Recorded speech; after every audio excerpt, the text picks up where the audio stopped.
할렐루야. 오늘 이렇게 예배를 사모하여 이 늦은 저녁에 피곤한 몸을 이끌고 예배 자리에 나오신 우리 수지산속교회 가족 여러분들을 환영하고 축복합니다. 오늘 우리가 함께 읽은 본문 말씀은 바울 사도가 골로새 성도들에게 보내는 서신을 끝맺으면서 그들에게 마지막으로 권면하는 말씀입니다. 우리가 다 알다시피 골로새서는 바울 사도가 감옥에 갇혀 있는 중에 골로새 성도들에게 보낸 서신이죠. 바울 사도가 새삼 대단하게 느껴지는 건 그가 사슬에 매여 자유를 잃고 힘든 상황에 있었으면서도 자신의 안위보다 얼굴도 본 적 없는 골로새 교회 성도들을 더 위했다는 점입니다. 바울 사도는 골로새 교회 성도들이 그리스도 안에서 바르게 성장하길 간절히 바란 마음으로 늘 기도하고 동역자 에바브라에게 소식도 물으며 편지까지 써가면서 양육했어요.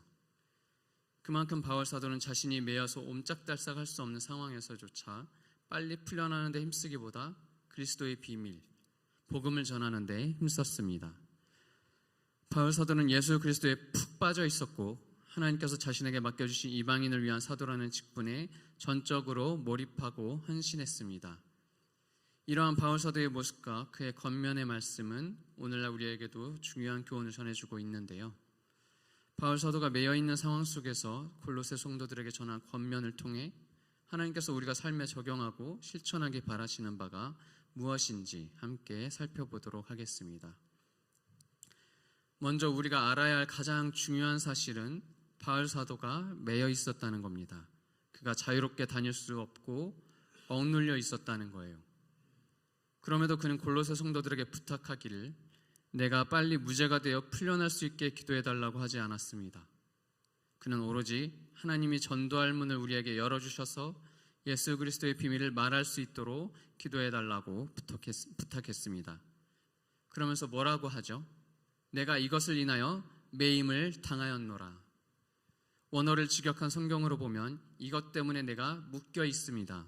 이것 때문에 내가 감옥에 있습니다. 라고 되어 있습니다.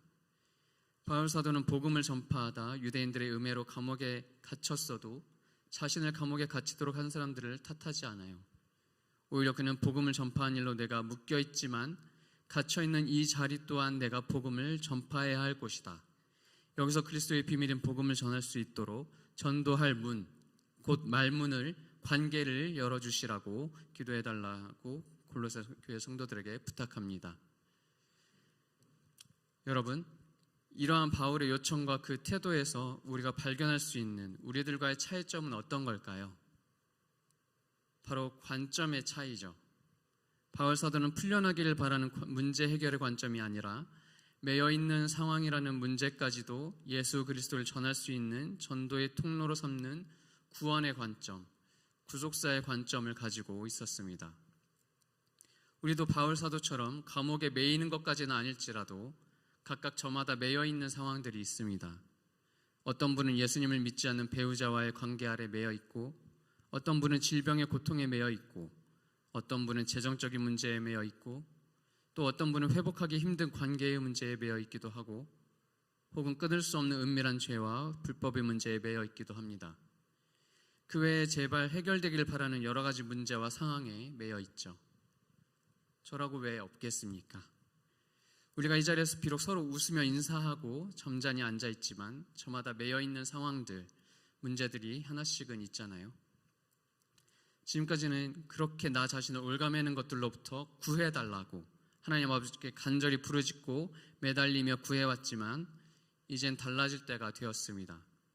오늘 말씀을 함께 살펴보면서 우리의 눈이 열리고 영적 관점이 변화되어 이제 내가 매여있는 상황을 전도의 문으로 삼게 해달라고 구할 수 있는 우리 수지산성교회 식구들이 되시기를 예수님 안에서 간절히 소망합니다. 그렇다면 우리들이 매여있는 고통스러운 상황을 어떻게 전도의 문으로 볼 수 있게 되고 그 문을 어떻게 열 수 있을까요? 세 가지로 정리해서 간단하게 살펴보도록 하겠습니다. 첫 번째는 매여있을지라도 기도로 전도의 문을 열라는 겁니다. 가장 근본적이고 기본이 되는 얘기겠지만 역시 우리가 매여있는 상황들은 해결되고 벗어나야만 하는 문제로만 보지 않고 예수 그리스도를 전할 수 있는 전도의 통로로 보기 위해서는 기도가 필수입니다. 2절 3절입니다. 기도를 항상 힘쓰고 기도에 감사함으로 깨어 있으라. 또한 우리를 위하여 기도하되 하나님이 전도할 문을 우리에게 열어주사 그리스도의 비밀을 말하게 하시기를 구하라. 내가 이것을 인하여 매임을 당하였노라. 아멘. 바울 사도는 골로새 교회 성도들에게 이렇게 권면합니다. 항상 기도하고 감사한 마음으로 기도하며 깨어 있으라. 또 부탁하기를 우리를 위해 하나님이 전도할 문을 우리에게 열어주사 그리스도의 비밀을 말하게 하시기를 기도해 달라고 합니다. 우리는 다 죄인이어서 하루라도 기도하지 않고 말씀을 보지 않으면 죄악되고 인간적인 생각에 지배당하게 되어 있습니다. 죄는 매일 매순간 우리를 다시 죄인의 자리로 되돌려 놓으려고 안간힘을 쓰고 있어요. 끈적끈적하고 끈질기죠. 이러한 죄에 굴복당하기 쉬운 때가 바로 우리가 어떤 상황에 매여 믿음을 잃어갈 때입니다. 오랫동안 우리를 힘들게 하고 억눌러 괴롭게 하는 그 자리, 우리가 매여 있는 그 상황, 그 문제가 좀처럼 해결될 것 같지 않고 나아질 것 같지 않을 때 우리는 낙심과 좌절을 겪게 됩니다. 낙심하고 좌절하면서 서서히 믿음을 잃어가곤 하죠. 그렇게 믿음이 옅어질 때 우리 안에 죄가 틈타고 들어와 자기 연민과 피해의식과 원망과 불평과 불신과 이기심을 부풀려 놓습니다. 그렇게 되면 어떻게 될까요? 매여있는 상황이 해결되기는커녕 그 상황 속에 완전히 매몰되어 좀처럼 빠져나올 수 없게 됩니다. 그 누가 영적인 권면을 해줘도 긍휼한 마음으로 사랑해주고 받아줘도 단단하게 자기 연민과 자아의 성벽을 쌓고서 그 어떤 권면도 사랑도 받아들이질 않아요. 그 자아의 성벽, 견고한 진이 헐리는 데는 굉장한 시간과 하나님의 다루심이 필요합니다. 마치 약속의 땅으로 10일 정도면 갈 길을 40년을 걸려 가게 되는 것처럼 말이죠. 그런 최악의 결과를 치닫지 않기 위해서는 역시 기도가 필요합니다. 매일 필요해요. 바울 사도의 권면처럼 항상 기도해야 합니다. 기도에 힘써야 해요. 때론 기도할 힘이 나지 않더라도 예수님의 이름을 부르짖는 걸 멈춰서는 안 됩니다. 예수 이름의 능력이 우리가 죄인의 자리로 되돌아가지 않도록 막아주고 견고한 자아의 감옥으로부터 빠져나올 수 있도록 빛을 비추어줄 겁니다. 우리가 어떤 상황에 매여 있을 때 기도에 힘써야 하는 근본적인 이유는 그렇게 죄와 불신으로 인해 영적으로 잠들지 않고 깨어있기 위해서입니다. 그렇게 기도로 깨어있는 사람은 비록 매여 있을지라도 문제 해결이라는 자신의 뜻을 넘어 구원이라는 하나님의 뜻으로 나아갈 수 있게 돼요. 처음에는 매여있는 상황이 해결되기를 구하며 기도하지만 기도하며 계속 하늘과 연결되다 보면 하나님이 원하시는 게 무엇인지를 구하며 기도가 변하게 됩니다.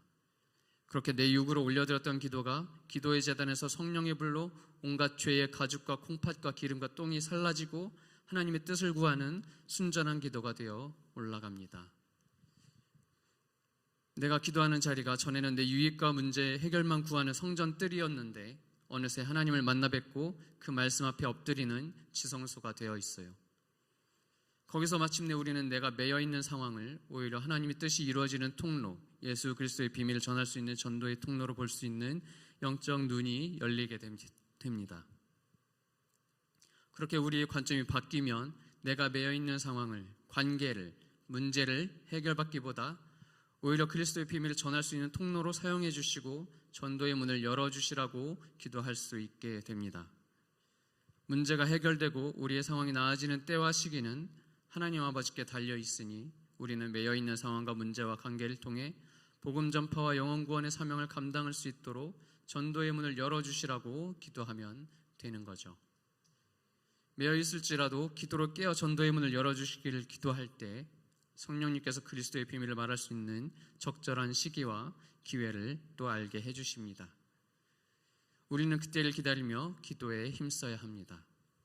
제가 보는 직역 성경에는 2절 기도를 항상 힘쓰고 라는 부분을 계속 끈질기게 기도하십시오라고 번역해놨습니다. 매여있는 곳에서 우리의 관점이 바뀌고 전도의 문이 열리도록 계속 끈질기게 기도합시다. 이처럼 비록 내가 지금 매여 있을지라도 계속 끈질기게 나의 상황을 전도의 통로로 사용하셔서 전도의 문을 열어주시라고 기도할 때 내가 매여 있는 상황과 관계를 더 이상 고통스러운 자리가 아니라 예수 생명이 선포되고 구원이 일어나는 축복의 자리로 볼 수 있게 될 겁니다. 사도 바울은 골로새 성도들에게 기도에 항상 힘쓸 것을 당부하면서 기도에 한 가지를 더할 것을 권면합니다. 이 한 가지가 우리가 매여 있는 상황을 전도의 문으로 보는 관점에서 벗어나지 않고 유지할 수 있도록 도와주는 역할을 하는데요. 우리가 바울 사도의 권면을 따라 기도에 더해야 할 이 한 가지는 어떤 걸까요? 두 번째, 매여 있을지라도 감사로 전도의 문을 열라는 겁니다. 우리가 매여 있는 곳에서 계속 기도하면서 나의 상황을 해결돼야 할 고통과 문제의 자리가 아닌 전도의 통로로 보게 된 후에 더해야 할 건 바로 감사입니다. 2절입니다. 기도를 항상 힘쓰고 기도에 감사함으로 깨어 있으라. 아멘. 기도에 감사함으로 깨어 있으라. 제가 보는 다른 번역본에는 기도로 깨어 있고 감사하십시오라고 되어 있습니다. 바울 사도는 앞서 2장 3장에서도 감사를 강조하고 있습니다. 2장 7절에 믿음에 굳게 서서 감사함을 넘치게 하라 그렇게 권하고 3장 15절에서 너희는 감사하는 자가 되라고 권하고 있습니다. 뒤이어 16절에서는 마음의 감사함으로 하나님을 찬양하고 또 17절에서는 무엇을 하든지 말에나 일에나 다 주의 예수의 이름으로 하고 그를 힘입어 하나님 아버지께 감사하라고 권면하고 있어요. 바울 사도가 이만큼 감사를 강조하는 데에는 그만한 이유가 있습니다. 우리가 감사할 때 우리의 매여 있는 상황을 문제 해결의 관점이 아닌 구원의 관점으로 보는 마음을 지켜낼 수 있기 때문입니다. 바울 사도가 빌립보 교회 성도들에게 보내는 편지에서 이렇게 권면했습니다. 빌립보서 4장 6절부터 7절입니다. 아무것도 염려하지 말고 오직 모든 일에 기도와 간구로 너희 구할 것을 감사함으로 하나님께 아뢰라. 그리하면 모든 지각에 뛰어난 하나님의 평강이 그리스도 예수 안에서 너희 마음과 생각을 지키시리라. 아멘. 우리가 하나님께 감사하며 기도하면 하나님의 평강이 우리의 마음과 생각을 지켜주십니다. 이건 바울 사도가 그냥 단순한 지식으로 한 말이 아니라 직접 복음을 전하는 과정에서 숱한 고난을 겪는 중에 체험하며 알게 된 사실입니다. 바울 사도는 골로새 성도들에게 권면한 것처럼 계속 끈질기게 기도하고 감사하는 게 하나님의 뜻이라고 밝히고 있습니다. 데살로니가전서 5장 17절부터 18절입니다. 쉬지 말고 기도하라. 범사에 감사하라. 이는 그리스도 예수 안에서 너희를 향하신 하나님의 뜻이니라. 아멘. 왜 계속 끈질기게 기도하면서 감사하는 게 우리를 향한 하나님의 뜻일까요? 우리가 매여 있는 상황 속에서도 하나님께 감사하며 기도하면 하나님이 영광 받으시고 우리를 의롭게 보셔서 구원을 베풀어 주신다고 약속하셨거든요. 우리의 기도와 감사가 곧 구원의 문, 전도의 문을 여는 열쇠가 되는 겁니다. 시편 50편 23절입니다. 감사로 제사를 드리는 자가 나를 영화롭게 하나니 그 행위를 옳게 하는 자에게 내가 하나님의 구원을 보이리라. 아멘. 이렇게 기도에 감사를 더하는 건 우리가 매여 있는 상황 속에 전도의 문을 여는 영적 유익을 얻을 수 있을 뿐만 아니라 우리의 정신적, 육적 건강에도 굉장히 좋은 영향을 줍니다.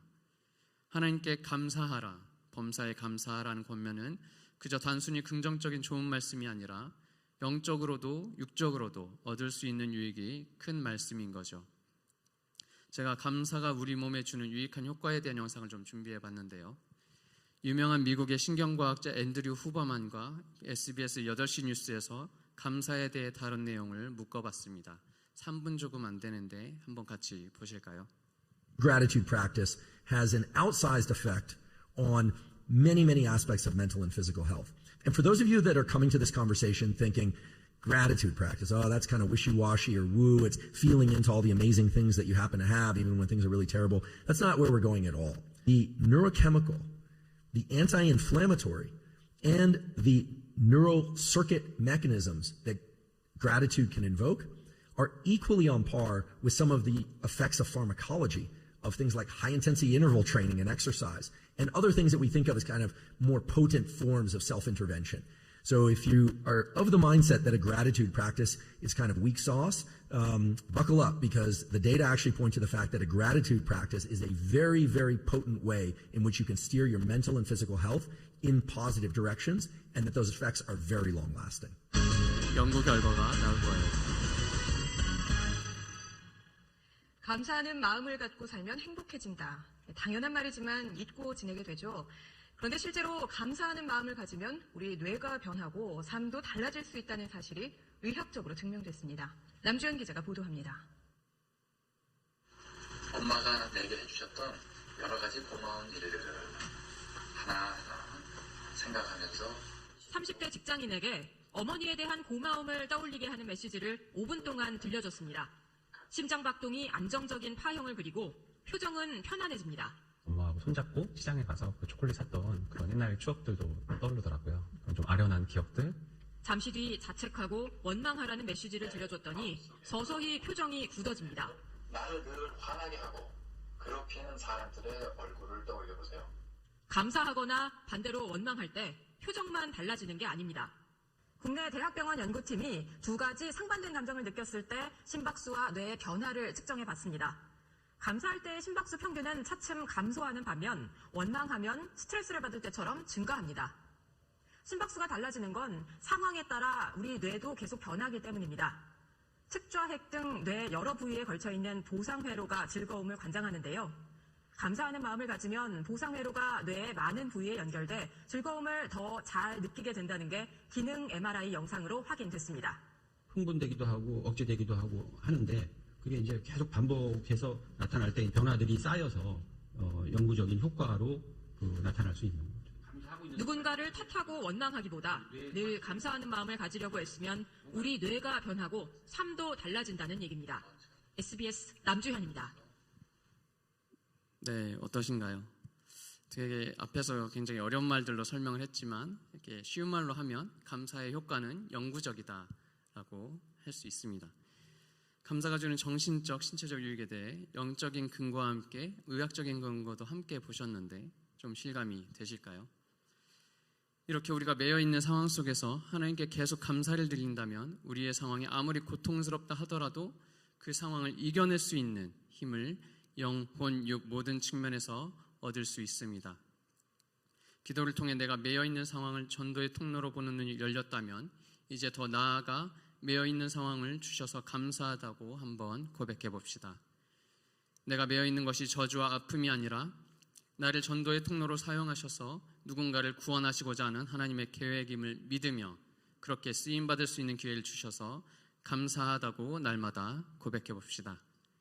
그렇게 감사를 더할 때 우리를 올가매고 있는 상황은 더 이상 해결받아야 될 문제가 아니라 누군가를 구원하기 위해 기꺼이 인내하고 섬길 수 있는 전도의 현장이 될 겁니다. 사람들이 고통스러워하고 힘들어할 수 있는 상황에서 늘 기도하며 감사하는 우리를 볼 때 우리의 믿음이 헛것이 아니며 우리가 믿는 분이 우리와 함께하고 계심을 알게 될 거라 믿습니다. 그렇게 아무리 매여 있을지라도 우리의 영과 혼과 육이 힘을 얻어 이겨내고 하나님을 높여드려서 전도의 문이 열리도록 늘 감사하며 살아갑시다. 이처럼 비록 내가 지금 매여 있을지라도 나의 상황을 전도의 통로로 사용해 주시라고 기도하며 하나님께 쓰임받을 수 있음에 감사할 때 사람들의 마음이 열리고 전도의 문도 열리기 시작할 겁니다. 사도 바울은 골로새 성도들에게 계속 기도하고 감사할 것을 권면한 뒤에 마지막 권면을 하는데요. 이 마지막 권면이 전도의 문을 열고 복음이 들어가도록 하는 가장 중요한 역할을 하지만 앞서 살펴본 기도와 감사가 없다면 절대 제때 실천할 수 없는 권면이기도 합니다. 세 번째, 매여 있을지라도 지혜로 전도의 문을 열라는 겁니다. 매여 있는 상황을 전도의 문으로 삼기 위해서 가장 필요한 것이기도 하지만 기도와 감사가 없이는 절대 행할 수 없는 것은 지혜롭게 행동의 기회를 만드는 겁니다. 5절부터 6절입니다. 외인을 향하여서는 지혜로 행하여 세월을 아끼라. 너희 말을 항상 은혜 가운데서 소금으로 고르게 함같이 하라. 그리하면 각 사람에게 마땅히 대답할 것을 알리라. 아멘. 외인들을 향하여서는 지혜로 행하여 세월을 아끼라는 말은 예수님을 믿지 않는 사람들에게는 지혜롭게 행동하고 모든 기회를 최대한 활용하라는 말입니다.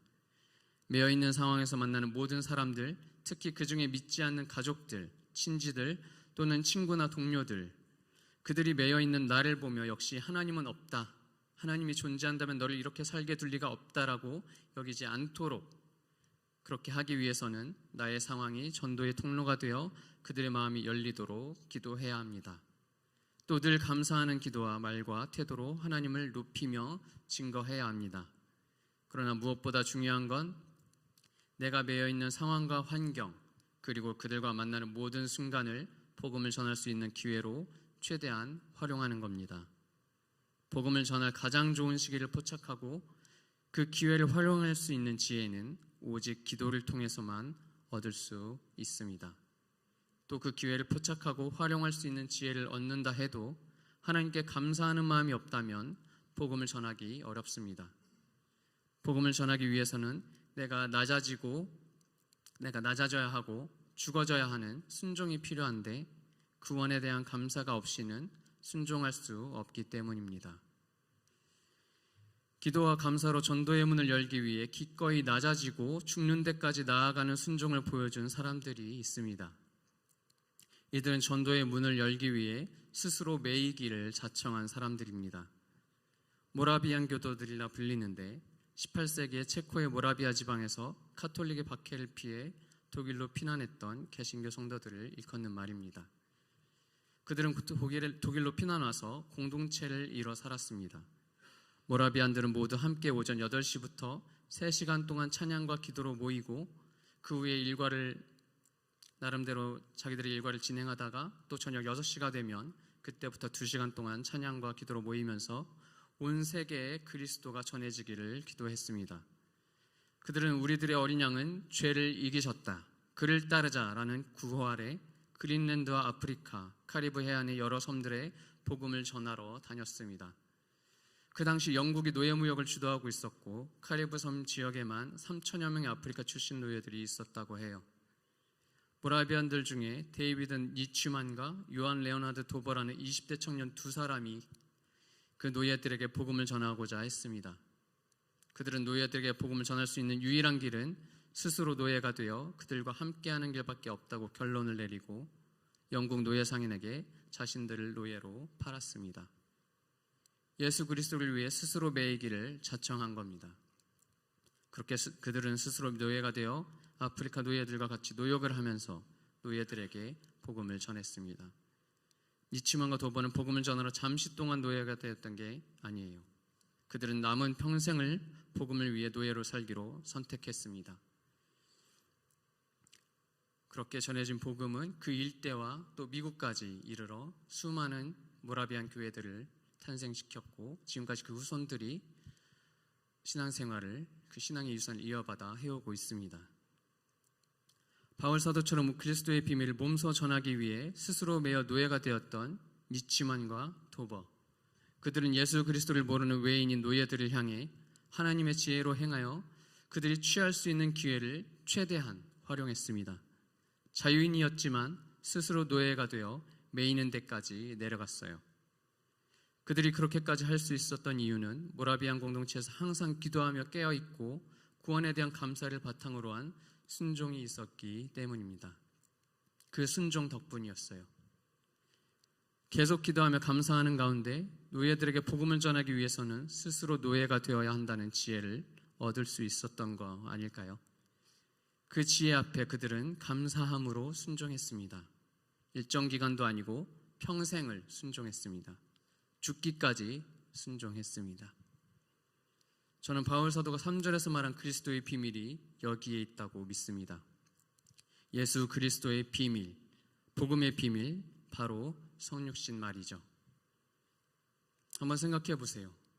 온 우주를 지으시고 모든 법칙을 정하신 위대하신 하나님께서 당신이 만드신 작디 작은 그 피조물들, 그것도 그분의 말씀에 순종하지 않아 그분이 만드신 창조 세계에 죄라는 끔찍한 오염물을 불러들인 이 쓸모없는 것들을 구하기 위해서 우리로선 가늠조차 할 수 없이 크고 위대하신 분께서 스스로 매이시기를 선택하셨다는 겁니다. 그분께서 당신 손으로 지으신 사람 중에 한 여자를 택하시고 그 여자의 태 속으로 하나의 세포에 임하셔서 아기로 태어날 때까지 그 안에서 10달을 매이셔야 했고, 세상에 나오셔서는 먹고 걷고 말을 배우시기까지 또 매이셔야 했습니다. 자라면서도 가난과 궁핍 속에서 나무를 자르고 못을 받고 목수일을 하는 삶의 굴레에 매이셔야 했어요. 전능하신 하나님이 어디든 모든 곳에 동시에 계실 수 있는 하나님이 나사렛이라는 작은 마을에 매이셨고 며칠 길을 직접 걷고 배를 타고 다니셔야만 했습니다. 아무것도 필요 없으신 분께서 굶주림과 피로에 매이시고 고통과 죽음에 매여 돌아가셔야만 했습니다. 그 모든 건 다 이 땅에 하나님 나라의 복음을 전하고 죄와 사망의 권세로부터 우리를 구원하시기 위해서였어요. 우리 각자가 매여 있는 상황을 해결받기보다 그 매여 있는 상황을 통해 전도의 문이 열리도록 기도하고 감사하고 지혜롭게 모든 기회를 활용해야 하는 이유가 여기에 있습니다. 하나님께서 먼저 우리를 구원하시기 위해 스스로를 비우시고 낮추셨고 스스로 인간으로 매임을 당하셨기 때문이죠. 참 하나님이신 예수님께서 먼저 스스로 낮추시고 매이셔서 온 우주에서 작디 작은 이 땅에서 작은 인간의 몸에 매이신 채로 하나님 아버지께 늘 기도하고 감사하고 지혜로 모든 기회를 활용해서 영혼들을 구원하는데 전심전력하셨습니다.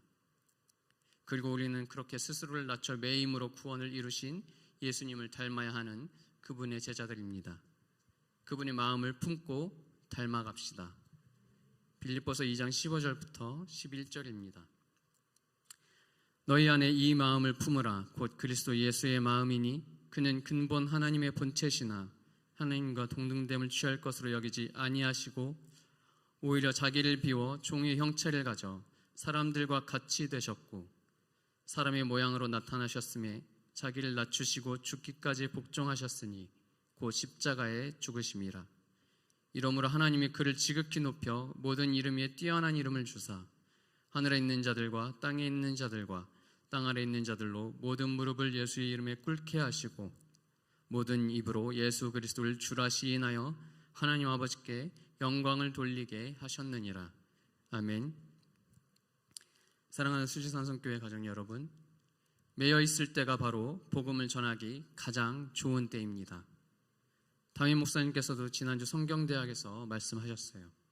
등 따시고 배부른 거 좋아할 거 없다. 등 따시고 배부르면 거의 타락하게 되어 있다. 복음은 편안할 때 전파되지 않는다. 고난 속에서 전파된다 하셨습니다. 자기 사정이 어렵고 힘들 때 복음을 전하게 되어 있다고 하셨어요. 복음 전파는 우리가 가난할 때도 할 수 있고 아파도 힘들어도 할 수 있다 하셨습니다. 그러니까 아프고 힘들고 궁핍하고 억울하더라도 기도와 감사로 깨어 지혜롭게 그 시간을 기회 삼아 전도의 문을 여는 데 힘써 봅시다. 그렇게 내 삶과 다른 누군가의 삶에 하나님 나라를 이뤄가는 수지산성교회가 되기를 간절히 소망합니다.